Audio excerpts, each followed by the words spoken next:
Kabanata 466. Lahat ng tao sa mundo ng martial arts ay may kagustuhan ng langit at lupa at ang mga tanikala ng bawat hakbang. Kung mayroon silang masyadong maraming pag-aalinlangan, sa halip ay totoontong sila. Matigas na sabi ni Zephyr. Ikaw. Mukhang matigas ang ulo ni Zephyr. Napangiti ng mapait si Vermurray. Alam na ng lahat ang karakter nitong si Zephyr. Siya ay isang matigas ang ulo. Kapag nakapagdesisyon na siya, mahirap nang magbago ng isip. Kung ganoon ay mas mabuting magpakababa ka at umalis. Dahil pinili mong lumabas para sa paglilitis, sa tingin ko ay hindi masyadong maraming kaaway sa dilim. Walang magawa si Tristan Zane. Aba, mabuti naman. Tumanggo si Zephyr at sinabing. Parang lumipas lang ang oras.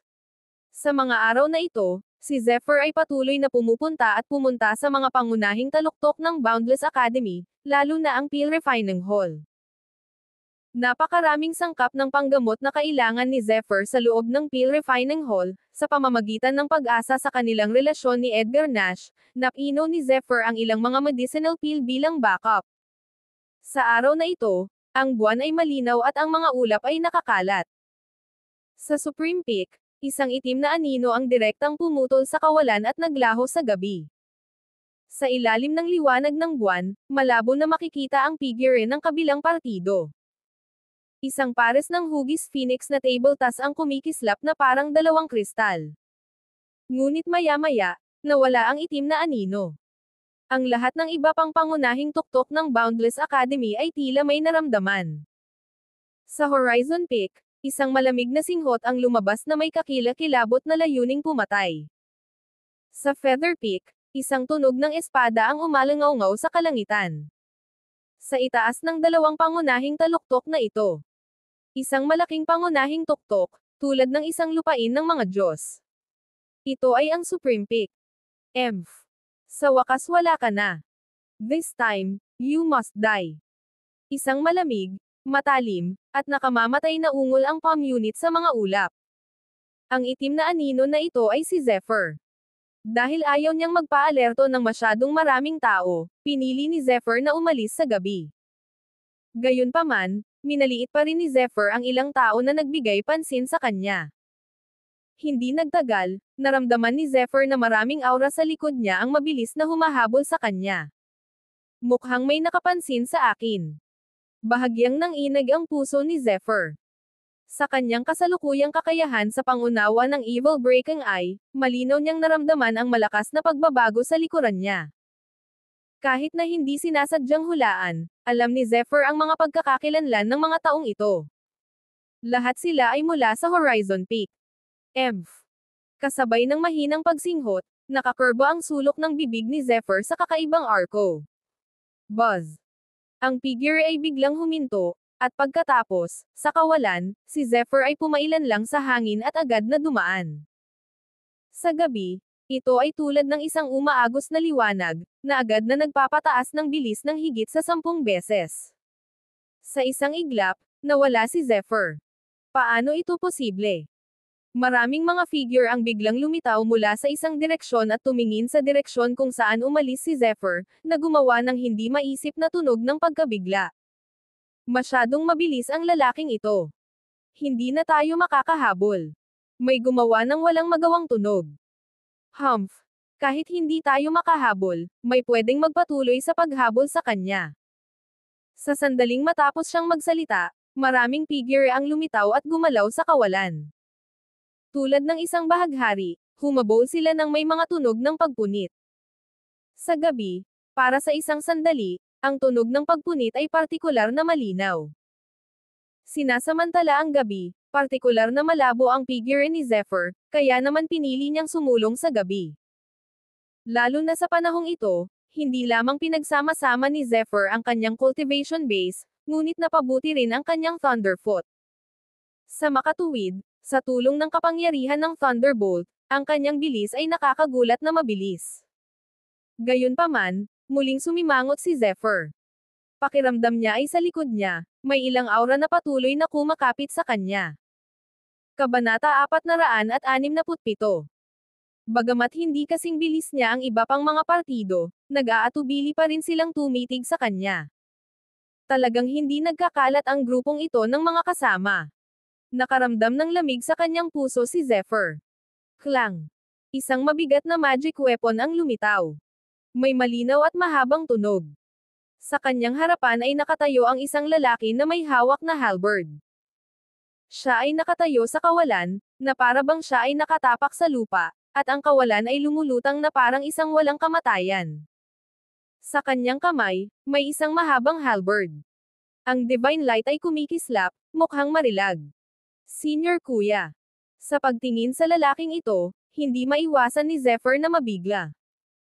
Ang taong ito ay walang iba kundi si Shui Wuan mula sa Supreme Peak. Pumunta ka. Ikinaway ni Shui Wuan ang kanyang kamay, mukhang baliw, at sumigaw. Salamat, kuya-kuya. Naunawaan ni Zephyr ang iniisip ni Shui Wuan at agad siyang naantig. Lalong bumilis ang kanyang figure. Buzz. Sa likuran niya, isang marahas na tunog ng pagpunit ang umalangaw-ngaw sa mabituing kalangitan, at isang sabog ng parang Milky Way na lakas ang lumabas at pinutol ang kalangitan sa kalahati. Ang halberd ni Shui Wuan ay bumaril, at ang isang nakakasira ng lupa na pagbabago-bago ay sumabog ng walang anumang saplot. Hindi lamang nito ibinaon ang daan ni Zephyr, ngunit pinilit din ang mga taong tumutugis kay Zephyr. Klang! Umalangaw-ngaw ang dagandong ng dragon. Ang isa ay may hawak na mahabang espada sa kanyang kamay, at ang sword energy ay nagbabanta. Habang ang mahabang espada ay itinaas, ang kanyang damit ay kumikislap na parang hari sa isang espada. Mabilis na umakyat sa langit ang sumipol na sword energy at sumugod sa Milky Way energy na nilikha ng Divine Halberd. Boom! Nagbanggaan ang dalawang malalakas na puwersa, na nagdulot ng malaking pagbagsak. Shui Wuan. Mind your own business. Bahagyang napaatras ang katawan ng taong ito. Ang mahabang espada sa kanyang kamay ay walang awang humaplo sa walang laman na hangin bago siya halos makatayo sa loob nito. Para bang nakita niya kung sino ang mas malakas at kung sino ang mas mahina. Ang umatake ay walang iba kundi si Sun Wuxiu, ang nangungunang disipulo ng Inner Gate ng Feather Peak. Ang kanyang flying feather drawing sword art ay hindi maliit na bagay. Gayunpaman, sa harap ni Shui Wuan, wala siyang kahit katiting na kumpiyansa na lumaban. Si Shui Wuan ay isang baliw na kilala bilang Supreme Peak. Sa sandaling ito, ang puwersa na ginagamit niya ay nagdulot ng isang napakalaking alon na tumaas, na pilit na napaatras sa kanya. Buzz! Itinutok ni Shui Wuan ang kanyang halberd kay Leonard Briggs at nginisyan. Hindi mo kaya. Ang mga simpleng salita ay naglalaman ng walang katapusang pagtitiwala. Tara na. Ang mukha ni Leonard Briggs ay patuloy na nagbabago at umiikot. Ang mga salita ni Shui Wuan ay nagbigay sa kanya ng walang katapusang kahihiyan, ngunit alam niya na kung lalaban siya, hindi niya ito matatalo. Daranas pa siya ng higit na kahihiyan. Emph. Habang pinapanood ang grupo ng mga tao na umalis, bahagyang ngumuso si Shui Wuan. Wuheng. Ano sa tingin mo? Hindi nagtagal, nagmadali din si Vermeer at ang iba pa. Tama ka. Kumilos na ang mga taga Feather Peak. Sabi ni Shui Wuan sa mahinang boses. Hindi lang ang Feather Peak, kundi napahinto rin namin ang isang grupo ng mga tao mula sa Horizon Peak. Puno ng mapang akit ng ngiti ang mukha ni Tristan Zane. Gayunpaman, maaaring hindi ganoon kadali ang Horizon Peak. Dahil sa ugali ni Ethan Klein, hindi siya basta-basta susuko. Oo. Naging seryoso na naman ang mga mukha nila. Natatakot ako na hindi lang itong Ethan Klein, kundi pati na rin ang mga tao mula sa Supreme Peak ang malamang na kumilos. Sa pagkakataong ito, ang pagsubok ni Junior Brother Khan ay isang hakbang-hakbang na krisis. Isang malamig na kislap ang sumilay sa mukha ni Alan Lev. Emph. Kung may mangyari kay Junior Brother Khan, ako, si Shui Wuan, ay walang pakialam na patayin ang daan patungo sa kanilang pangunahing tuktok. Malamig na sabi ni Shui Wuan, at ang kanyang boses ay walang prinsipyong ipinadala. Ang kanyang poster ay halatang nagbabala sa mga taong nagtatago sa kanyang paligid. Kabanata 468. Buzz. Kumislap ang figure ni Zephyr. Parang may kidlat sa ilalim ng kanyang mga paa. Sa ilalim ng malakas na kapangyarihan, tumalon siya ng 100 metro sa hangin. Makalipas ang ilang sandali ay tumakbo, ang totoong enerhiya sa kanyang katawan ay maikli, at pagkatapos ay dahan-dahan siyang huminto. Swoosh! Kumislap ang evil breaking eye sa pagitan ng kanyang mga kilay. Mabilis na lumingalinga si Zephyr sa paligid bago dahan-daang umupo ng naka-cross-legged. Natatakot ako na ang mga tao sa likod ko ay nilabanan ng mga senior brothers. Naglakad na ako ng daan-daang milya at nakalabas na ako sa labas ng mundo ng Boundless Academy. Dapat ay kumilos na ang mga taga-Horizon Peak at Feather Peak. Hindi pa ako nakikita ng mga taga-Pride Peak kaya hindi ako pwedeng maging pabaya, lalo na si Ethan Klein. Kahit na hindi niya ako maabutin, maaari siyang gumamit ng ibang paraan. Nagkaroon ng kidlat sa pagitan ng mga kilay ni Zephyr, at ang tunay na enerhiya sa kanyang katawan ay nakabawi ng higit sa kalahati. Pagkatapos, kumuha siya ng medicinal pill mula sa storage ring at pinasok ito sa kanyang bibig. Tapos, tumakbo na naman siya ng ligaw. Tumatakbo ng ligaw, nagpapahinga, tumatakbo ng ligaw. Nagpatuloy ang ganitong paulit-ulit na paggalaw hanggang tanghali kinabukasan. Noon lamang huminto si Zephyr sa isang maliit na bayan. Matapos magpahinga ng ilang sandali sa maliit na bayan na ito, bumili si Zephyr ng isang itim na kabayo at muling sumugod. Gayunpaman, hindi nakita ni Zephyr na pagkatapos niyang umalis na nakasakay sa kanyang kabayo, isang grupo ng mga tao ang lumitaw sa likuran niya. Ang grupo ng mga tao ay mukhang mabangis at mabangis. Itong bata na to. Hindi ko akalain na ganito pala kaganda ang swerte natin. Bilisan mo at mag-message sa mga nakatataas. We'll make a fortune this time. Isang matipunong lalaki na may hawak na espadang bakal ang nagpakita ng mabangis na ngiti sa kanyang mukha at malakas na nagutos. Makalipas ang kalahating buwan. Sumikat ang nakakapasong araw at umihip ang malakas na hangin. Sa itaas ng kawalan, isang nakakapasong araw ang makikita na may malabong mga mata. Ang malakas na hangin sa disyerto ay gamulong sa buhangin. Ito ang disyerto ng kamatayan. Ang lugar na ito ay hindi kabilang sa jurisdiction ng Holy Dragon King, at lumihis ito sa Boundless Academy. Ito ang magiging unang hinto ng Zephyr. Ang disyerto ng kamatayan ay isang kilalang lugar ng kawalan ng pag-asa. Lumitaw ang mga multo, at may mga panganib sa lahat ng dako. Mahirap maghanap ng direksyon na may dilaw na buhangin sa buong kalangitan. Sa ilalim ng lupa, maraming makamandag na surot at makamandag na ahas.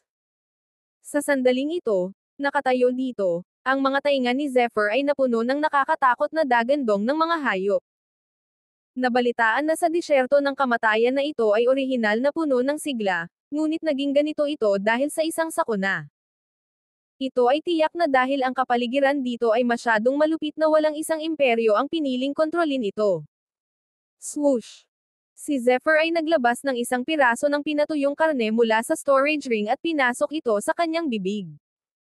Siya ay ngumunguya at lumunok ng dahan-dahan, at ang kanyang katawan ay nagsimulang umusad ng dahan-dahan. Ito ay nasa paligid lamang ng disyerto ng kamatayan.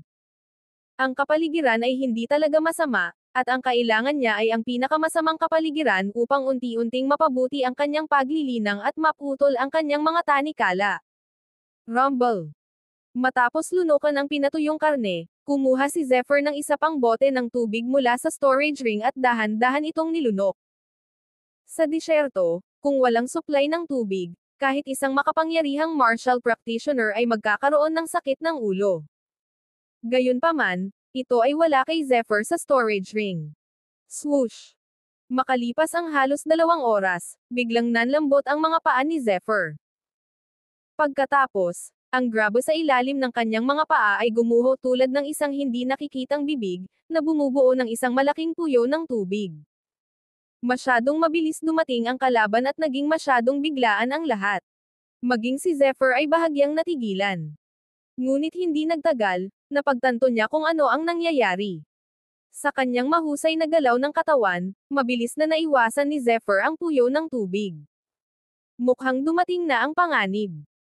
Bahagyang nagsalubong ang mga kilay ni Zephyr habang pinagmamasdan ang unti-unting pagliit ng puyo ng tubig.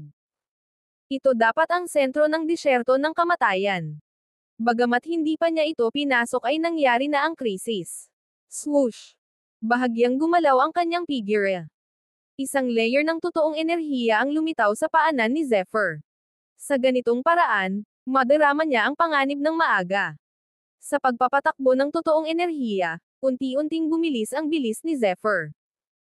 Bagamat may mga panganib sa lahat ng dako, na may malakas na pangunawa sa kapangyarihan ng kulog at kidlat, madali pa ring naiwasan ni Zephyr ang mga panganib na ito. Swoosh! Nang si Zephyr ay malapit ng tumakbo ng buong lakas, nakarinig siya ng mahinang paghinga. Kabanata 469. May tao dito. Bagamat mahina ang kanyang paghinga, sapat na iyon upang maakit ang atensyon ni Zephyr. Bahagyang gumalaw ang Evil Breaking Eye sa pagitan ng kanyang mga kilay, at sa isang iglap, nagsimulang maghiwa-hiwalay ang mga bahid ng kidlat. Tulad ng hindi mabilang na mga sinulid na seda, mabilis nilang tinakpan ang paligid. Ayan. Habang bahagyang gumagalaw ang katawan ni Zephyr, hindi nagtagal ay nakaramdam siya ng mahinang hininga sa parang sand dune na posisyon. Bahagyang gumalaw ang mahabang damit, at may lumitaw na figure. Ito ay isang malakas na tao sa isang malakas na suit. Mukha siyang ordinary, pero may aura siyang martial artist. Halatang isa rin siyang martial artist, lalo na ang mahabang espada sa katawan, na halatang ginagamit sa pakikipaglaban sa mga kalaban. Gayunpaman, sa oras na ito, ang kanyang buong katawan ay nakasalansan ng graba, at ang kanyang aura ay mahina na tila siya ay malubhang nasugatan. Halos matuyo ang kalamnan ng lalaki at nakoma. Malinaw, ito ay sanhi ng malubhang kakulangan ng tubig. Gamit ang isang pitik ng palad, naglabas si Zephyr ng isang bote ng tubig sa storage ring at dahan-daang idiniin sa katawan ng malakas na lalaki. Nagsimulang maging malinaw ang paghinga ng malakas na lalaki. Ang tunay na enerhiya sa kanyang katawan ay dahan-daang tumakbo at hinihigop ang tubig sa loob. Bagamat tuyo pa ang mga kalamnan sa kanyang katawan ay naglabas na ito ng sigla. Salamat! Dahan-daang iminulat ng lalaki ang kanyang mga mata, tumingin kay Zephyr, at bumulong. Halatang nahulaan niya ang sitwasyon niya ngayon. Inumin mo. Inabot ni Zephyr ang tubig sa kanyang kamay. Maraming salamat. Nagpapasalamat na kinuha ng lalaki ang bote ng tubig sa kamay ni Zephyr at nilagok iyon. Ang bote ng tubig ay mabilis na nainom, at ang espiritu ng lalaki ay nakabawi ng higit sa kalahati. Bagamat mukhang nahihiya siya, sa katunayan, hindi naman malubha ang kanyang mga sugat. Nang makitang gumaling na siya, hindi na nanatili si Zephyr. This time, ginawa na lang niya ang gusto niya. Bukod dito, hindi alam ang pinagmulan ng lalaki. Mangangailangan ng malaking panganib upang mailigtas ang isang tao na hindi kilalang pinanggalingan. Little brother, please stay. Biglang sumigaw ang lalaki. Ano ito? Pagtingin sa lalaking ito, lumingon si Zephyr at muling nagsalita. To tell you the truth, I'm a businessman. This time, I escort a batch of goods and happened to pass by the edge of the desert of death. Hindi ko inaasahan na makakasagupa ako ng bagyo, kaya napadpad ako dito. Gayunpaman, wala akong dalang pagkain at tubig. May dagdag ka bang tubig at pagkain? Swoosh! Wala nang sinabi pa si Zephyr. Naglabas siya ng 2 bote ng tubig sa storage ring at inilagay sa lupa. Ito lang ang gitna ng disyerto ng kamatayan. Hindi delikado ang pagpunta mo roon. Ang 2 bote ng tubig na ito ay sapat na para alalayan ka para makalabas. Isang storage device. Nang makita niyang naglabas ng 2 bote ng tubig si Zephyr mula sa manipis na hangin ay agad na nagbago ang mukha ng lalaki. Isang matako na liwanag ang lumitaw sa kanyang mga mata. Sa harap ng kasakiman ng kabilang partido, hindi sinasadyang nagpakawala ng mapait na tawa si Zephyr sa kanyang puso. Nakakuha nga ng atensyon ang kanyang storage ring. Gayunpaman, wala na siyang magagawa ngayong nalantad na ito. Sa pagtalikod niya, pinili ni Zephy na umalis. Dahan-daang binuksan ng lalaki ang isang bote ng tubig at uminom pa. Tinitigan niya ang likod ni Zephyr at bahagyang nawala sa pag-iisip. Sa wakas, isang matalim na liwanag ang kumislap sa kanyang mga mata, at ang mahabang espada sa kanyang katawan ay mabilis na gumuhit ng isang mabangis na liwanag ng espada. Anak, mas mabuting manatili ka. 6 o 7 metro lang ang layo ng kalaban kay Zephyr. Sa oras na ito, buong lakas siyang umatake. Sa isang kisap mata, lumitaw siya sa likod ni Zephyr. Ang mahabang espada sa kanyang kamay ay mabilis ding gumuhit ng isang matalim na talim at direktang tinadtad patungo kay Zephyr. Ang matalim na liwanag na ito ay napakaliwanag. Halata na ginamit ng kalaban ang lahat ng kanyang lakas para patayin si Zephyr. Kabanata 470. Emph. Ngumuso si Zephyr sa kanyang puso. Kasabay nito, inaasahan ang pagganap ng kanyang kalaban, ngunit medyo hindi pa rin siya komportable. Klang. Isang tipak ng espada ang umiikot sa paligid niya. Ang sword focus ay may malaharing kontrol sa mahahabang espada. Bagamat isang bungkus lamang ni Zephyr ang pinakawalan, isang nakakakilabot na aura ang direktang kumalat. Ang mahabang espada na nasa kamay ng kalaban ay biglang nagpakawala. Sword focus. Paano ito posible? Hindi makapaniwalang sigaw ng lalaki. Malinaw, ang taong ito ay may kaunting kaalaman at agad na nakilala ang kakilakilabot na aura mula kay Zephyr. Ito pala ang maalamat na makapangyarihang pag-iral ng Sword Principle Sword Focus. Buzz. Bahagyang gumalaw ang mga daliri ni Zephyr, at ang mahabang espada ng kalaban ay nanginginig na sa pagmamadali. Mabilis itong kumawala sa kamay ng lalaki, at pagkatapos maglabas ng liwanag ng espada sa guwang, tumalikod ito at direktang sumugod sa lalaki. No. Please spare my life. Please spare my life. Sa oras na ito, ang lalaki ay lubos na natakot. Matakot din siya. Matapos makita ang storage ring sa katawan ni Zephyr, nagkaroon siya ng matinding kasakiman. Gayunpaman, nakalimutan niya na ang isang tao na maaaring magdala ng singsing na imbakan ay hindi maaaring isang ordinaryong tao. Ang isang taong lumakad ng mag-isa sa disyerto ng kamatayan ay hindi matatakot na pumatay. Pumunta ka sa impyerno. Gayunpaman, si Zephyr ay hindi nagpakita ng anumang awa. Kinokontrol niya ang mahabang espada at nilaslas ito. Pagkatapos ay tumalikod siya at muling sumulong. Paf! Ang mahabang espada ay tumama sa kanyang katawan at tumaga sa kanya. Hindi na kailangan pang tingnan ni Zephyr. Alam niya ang sitwasyon sa likod nito. Wala siyang pakialam sa taong ito. Ito ay isang maliit na interlude lamang sa pagsubok na pagsubok. Gayunpaman, ang maliit na episode na ito ay nagbigay din kay Zephyr ng mas malalim na pag-unawa at pagbabantay tungkol sa isip ng tao. Pagkaraan ng ilang saglit na paglalakad, si Zephyr ay makinis sa lahat. Bagamat nakatagpo ito ng ilang mga nakakalason na insekto, ang kanilang kabagsikan ay karaniwan lamang, na hindi sapat upang maging sanhi ng pagpigil. Gayunpaman, habang naglalakad si Zephyr, unti-unti niyang sinimulan na pigilan ang sarili nitong tunay na enerhiya at dahan-daang nagsimulang maglakad ng puro pisikal na lakas nito upang palamigan ang kanyang lakas. Ang buhangin ay pinagsama, at ang malakas na hangin ay marahas. Sa ganitong paraan, patuloy na sumulong si Zephyr sa anyo ng kanyang pisikal na katawan. Ang mga butil ng buhangin sa loob nito ay naging matalas na enerhiya na patuloy na tumatagos sa kanyang katawan. Habang patuloy na humahampas ang nakakatakot na hangin at buhangin sa kanyang pisikal na katawan, unti-unting nabasag ang battle robe sa katawan ni Zephyr at unti-unting lumalabas ang kanyang itaas na katawan. Habang palalim ng palalim ang palakas ng palakas ang hangin sa paligid niya, na nagdulot ng mas mapanirang kapangyarihan. Gayunpaman, habang ang kanyang katawan ay patuloy na binubugbog ng graba, ang katawan ni Zephyr ay malinaw na lumaki, kahit na hindi niya ginamit ang kanyang tunay na enerhiya upang protektahan ang kanyang katawan. Gayunpaman, ang tunay na enerhiya ng Ancient Draconic Way ni Zephyr ay tumatakbo pa rin, at patuloy itong nag-aayos at nagpapadalisay sa katawan ni Zephyr, na ginagawa itong mas malakas. Magpahinga ka na dito. Sa wakas, nakarating siya sa isang lugar na walang hangin.